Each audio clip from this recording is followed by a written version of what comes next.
Hawkeyes, your daily podcast on the Iowa Hawkeyes. Part of the Locked On Podcast Network, your team every day.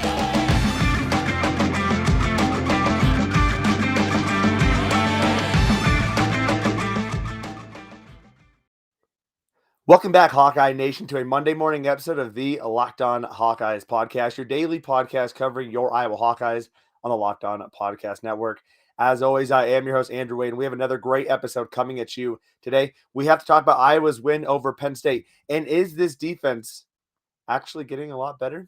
We're going to be talking about that. Also, Iowa and name, image, likeness. I had some interesting Twitter conversations this weekend. I want to recap and discuss that on today's show. And also, why is Iowa in the portal for a transfer tight end target, considering we have Luke Lachey and obviously Sam Laporta returning? We're going to be talking about all of that on the show today. But first, I want to thank you all for making the Locked On Hawkeyes podcast your first listen every single day. You can find the Locked On Hawkeyes podcast for free wherever you get podcasts at, and also on YouTube by searching Locked On Hawkeyes.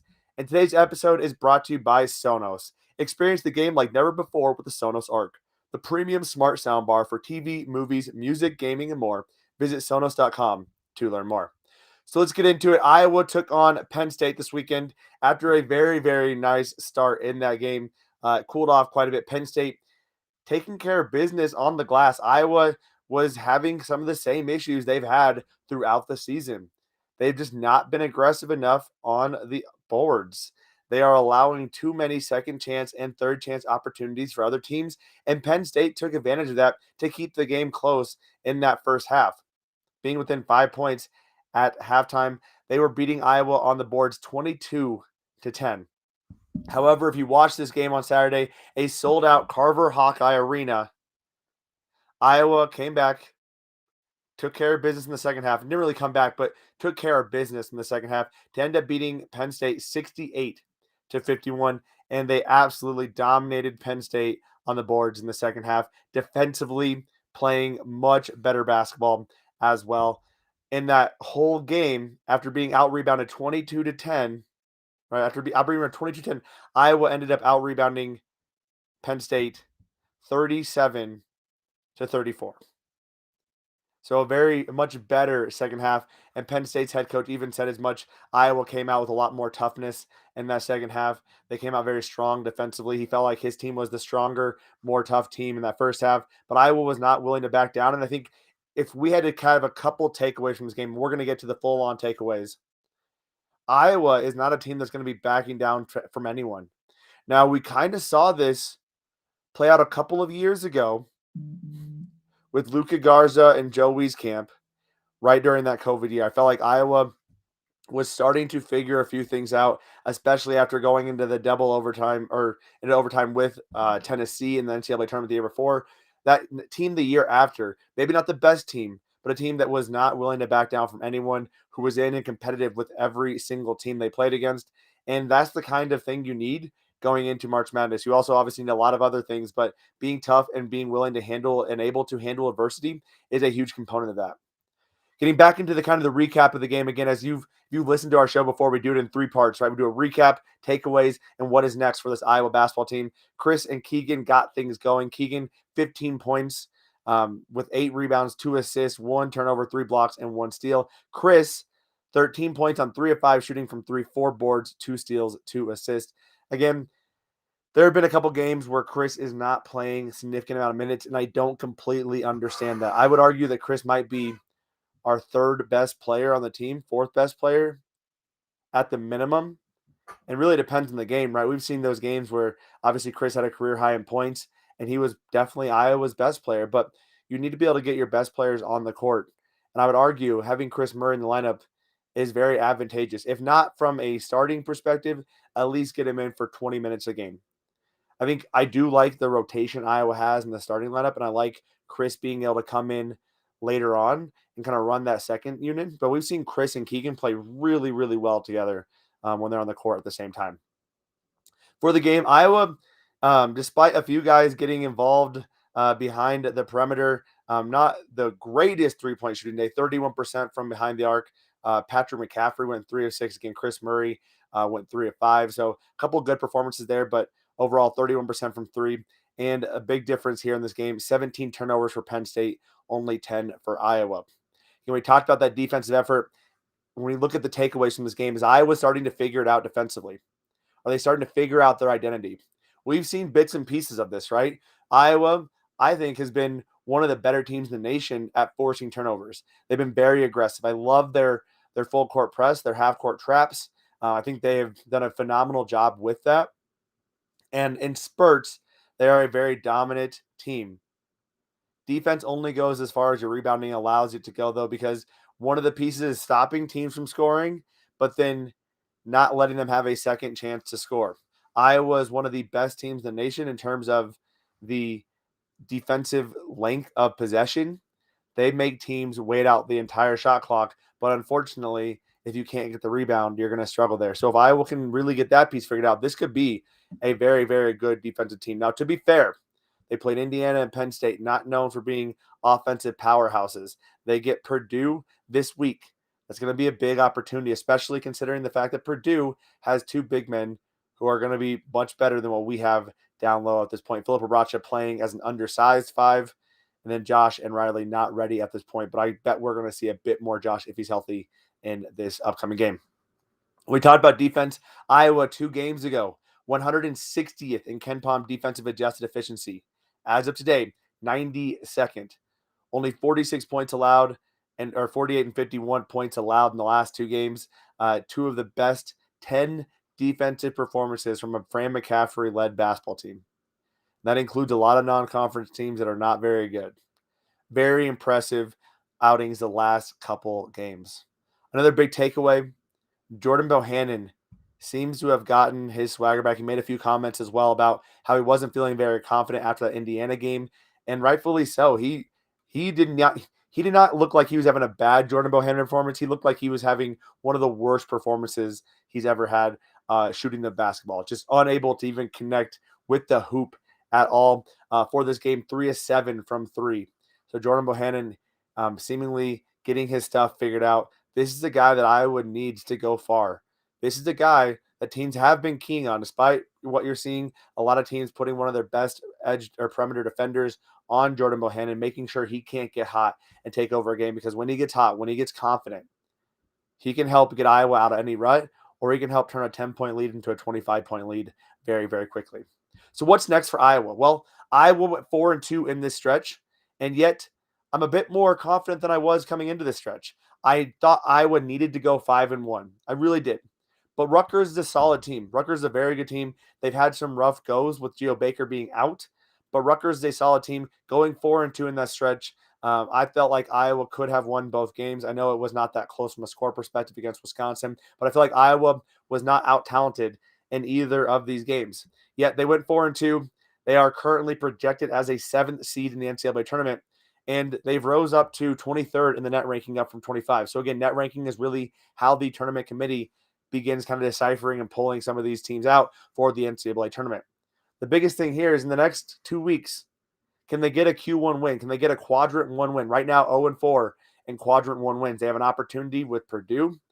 They have been very good at quad 2 wins, 4-1 at that point. They get Purdue at home on Thursday, January 27th. We need a big crowd. What we did at Penn State was impressive.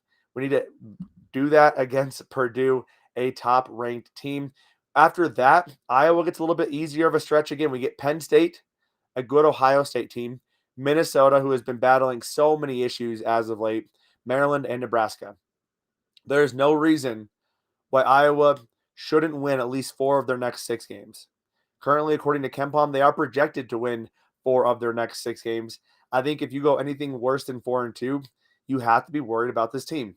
Not every game is a must-win, but when there's not a lot of room for error, not a big margin for error, especially in the Big Ten, especially for the Iowa basketball team, you need to be able to win the games that you should win. That's Penn State, Minnesota, Maryland, Nebraska. Now, if they can pull out a win against Ohio State or a Purdue, I will be absolutely ecstatic and very excited about the postseason possibilities for this Iowa basketball team.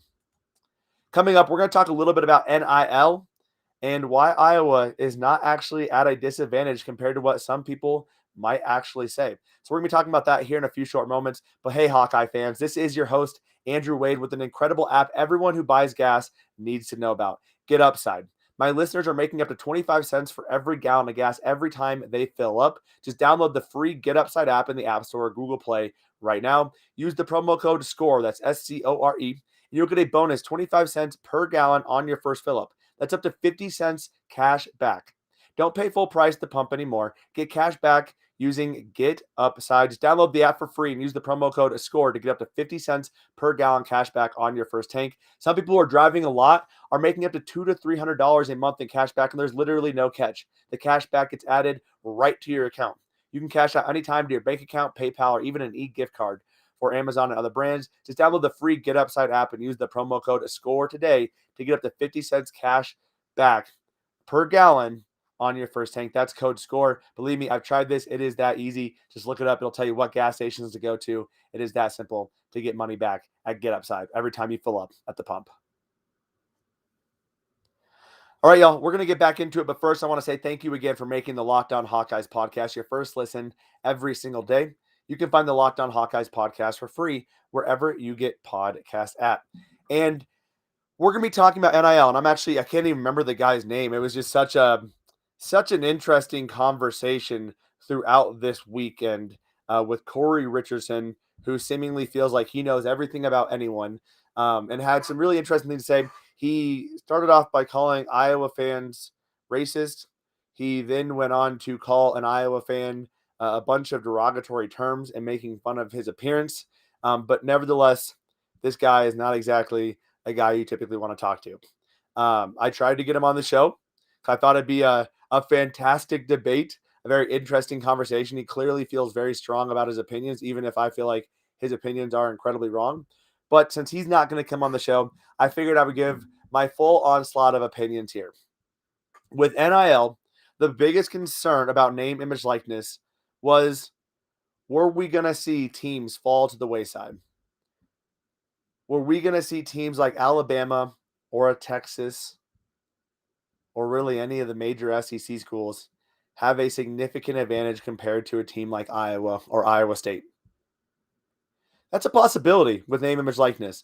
Here's my counterpoint. They already have a significant freaking advantage, y'all. They are recruiting hotbeds.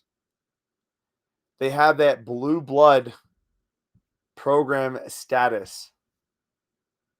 They consistently get 5-star recruits every single year. It isn't that much different, if any different at all. In fact, I would argue in some instances, name, image, likeness might actually help the Hawks. You're not going to go into Texas and recruit a 5-star running back and convince him to come to Iowa pre-NIL or post-NIL. So what's the difference here? Well, you look at some of the big recruits Iowa has right now. Xavier is a great example. He was looking at Notre Dame, Ohio State, and Iowa. All three fantastic pedigrees for developing defensive backs.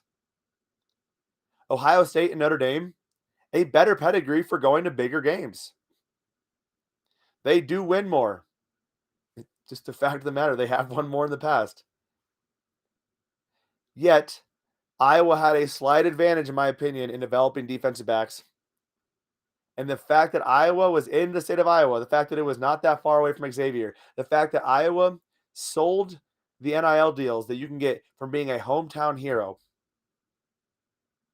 it all spoke to Xavier, and here he is as an Iowa Hawkeye. The biggest non-legacy recruit Iowa has had in 20 years. Yes, he could have went to Alabama. He could have went to Ohio State. Could have went to Notre Dame. At Ohio State, he might not play right away. He might be on the bench for a couple of years.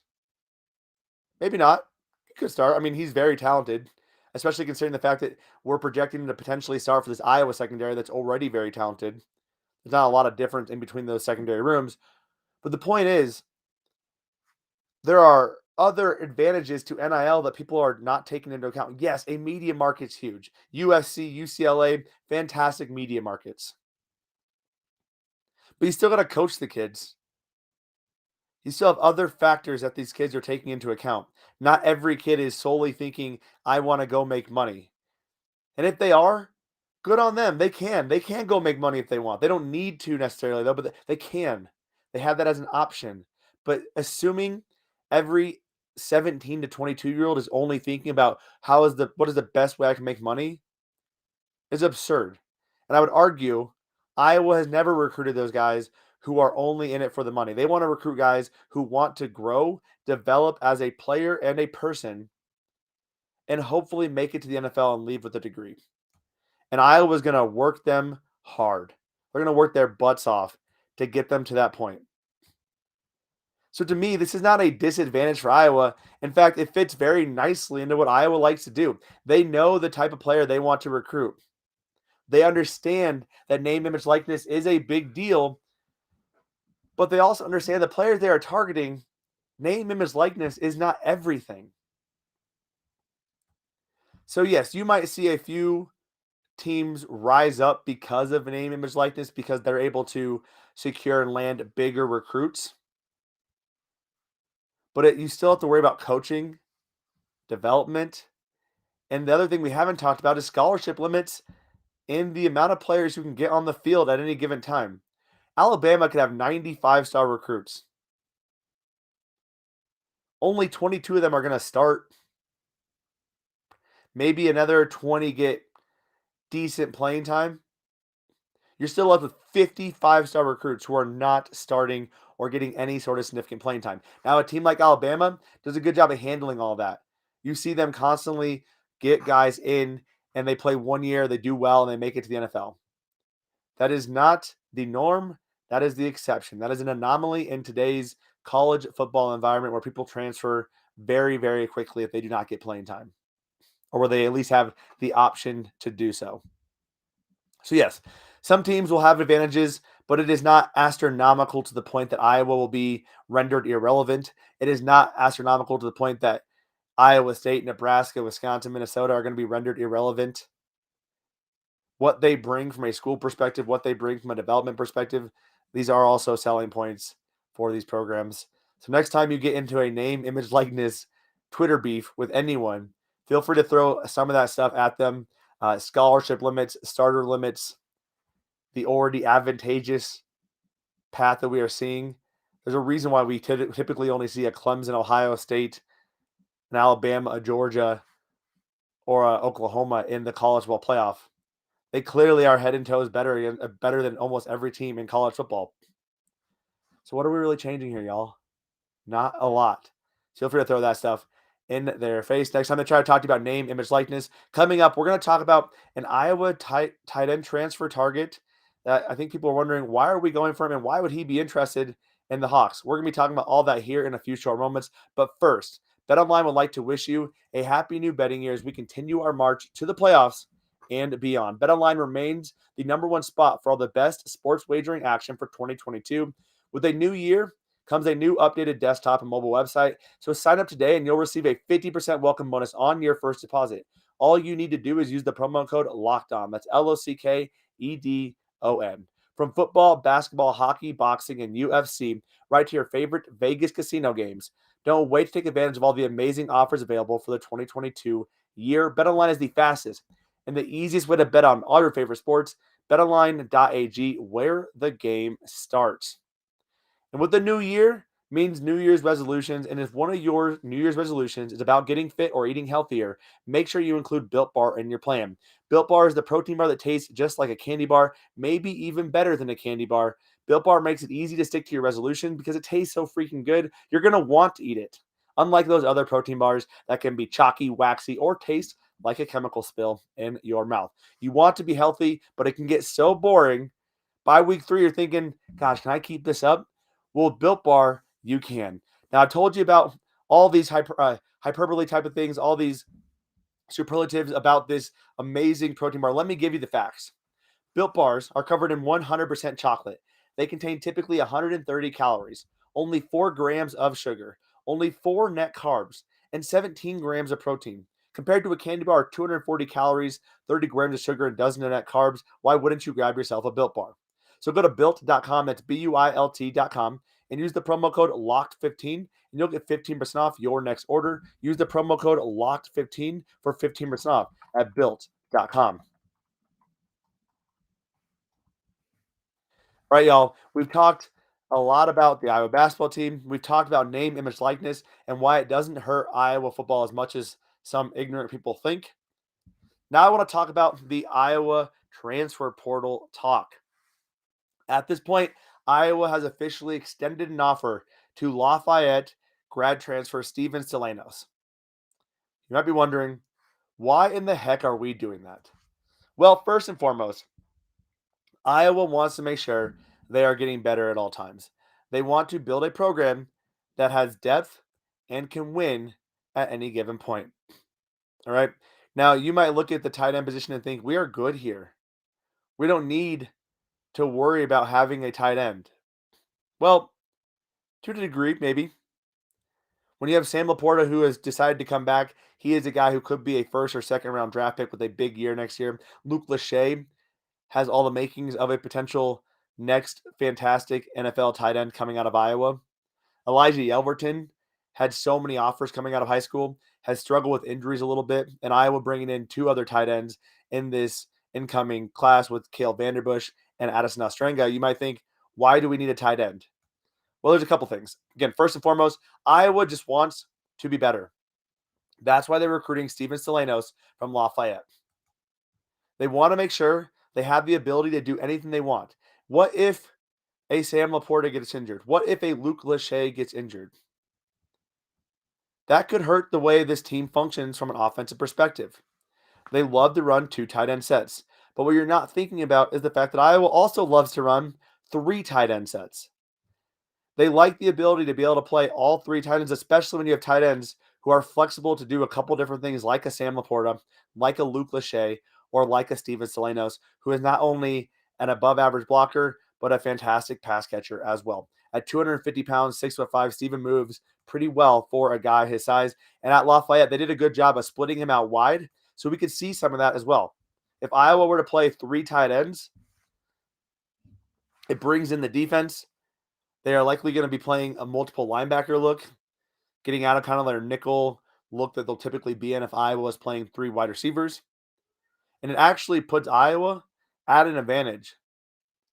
We saw them do this with TJ Hawkinson, Noah Fant, and Nate Wheating playing those three tight end sets. Nate did not get as involved in the passing game, but he was an asset nonetheless from blocking perspective and the ability to go out for a pass if needed. It does give Iowa a different dynamic. Now, the question is, why would Steven go to Iowa? He's basically, to me, he's kind of looking at playing time versus NFL development. He has offers to Rutgers, Virginia, and Pitt, among others.